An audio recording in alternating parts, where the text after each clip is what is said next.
अप्रैल 6। भविष्य से मूल्यवान क्या। पाठ मत्ती 26 अध्याय 6 से 13 वचन, मरकुस 14 अध्याय 3 से 9 वचन।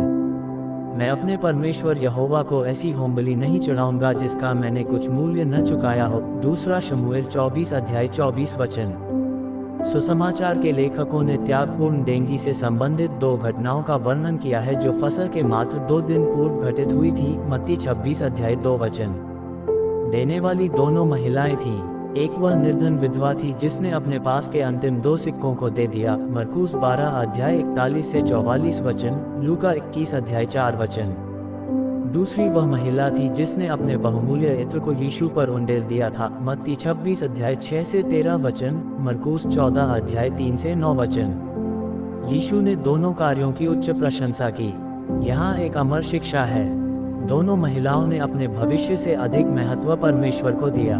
विधवा पहले से ही निर्धनता का जीवन यापन कर रही थी, पर उसने अपनी जीविका का जो कुछ था सब डाल दिया। अपने भविष्य के लिए उसने संपूर्ण भरोसा परमेश्वर पर रखा, न केवल दशमांश देकर पर अपना सब कुछ देकर। जहाँ तक इत्र की बात थी, वह एक आम मजदूर के वर्ष भर की मजदूरी के बराबर मूल्य का था। यह शायद उसके घर में कुलागत वस्तु के रूप में या फिर उसके होने वाले दूल्हे को दिए जाने वाले उपहार के रूप में रखा गया था। एक बार जब ये सीलबंद पात्र तोड़ दिया जाता तो इसके भीतर रखे इत्र का उसकी पूर्ण ताजगी में प्रयोग एक ही बार में किया जाता था। पर उसका प्रभु उसके लिए उसके भविष्य से कहीं अधिक मूल्यवान था। ये भाव विहलकारी रुचिकर है कि प्रभु ने उसके इस कार्य को विश्व सुसमाचार प्रचार से जोड़ दिया। मैं तुमसे सच कहता हूँ कि सारे जगत में जहाँ कहीं ये सुसमाचार प्रचार किया जाएगा वहाँ उसके इस काम का वर्णन भी उसके समयों में किया जाएगा। मत्ती 26 अध्याय 13 वचन। जो कोई विश्व सुसमाचार प्रचार में सच्ची रुचि रखता हो उसे पुराने नियम के दशमांश देने की भावना से बाहर निकलना होगा।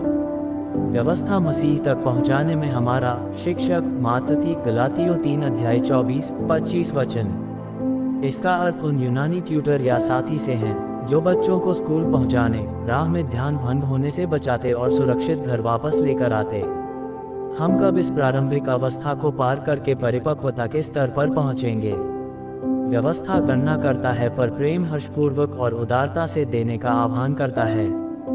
दुखद है कि उसी दिन उस महिला द्वारा यीशु पर इत्र डाले जाने के तुरंत बाद यहूदा इस्करियोती महापुरोहितों के पास गया और अपने स्वामी का 30 चांदी के सिक्कों में सौदा कराया। मत्ती 26 अध्याय 13 से 16 वचन, मरकुस 14 अध्याय 9 से 11 वचन। उस महिला के लिए प्रभु वर्ष भर की कमाई से कहीं अधिक रुचिकर था, पर यहूदा के लिए 1 माह की मजदूरी उसके प्रभु से कहीं बढ़कर वांछित थी। हम किस श्रेणी में आते हैं? आइए हम निर्णय लें। मैं देता और तब तक देता रहूंगा जब तक मुझे चुभने न लगे। कब्र के ऊपर के पुराने पत्थर ने मृतक व्यक्ति के विषय कहा, मैंने जो व्यय किया वह मेरे पास था, मैंने जो बचत किया वह गंवा दिया, मैंने जो दिया वह मेरे पास है। और ऐसे ही हर दिन का वचन सुनने और मनन करने के लिए बारली पावरी सितारा परिवार को सब्सक्राइब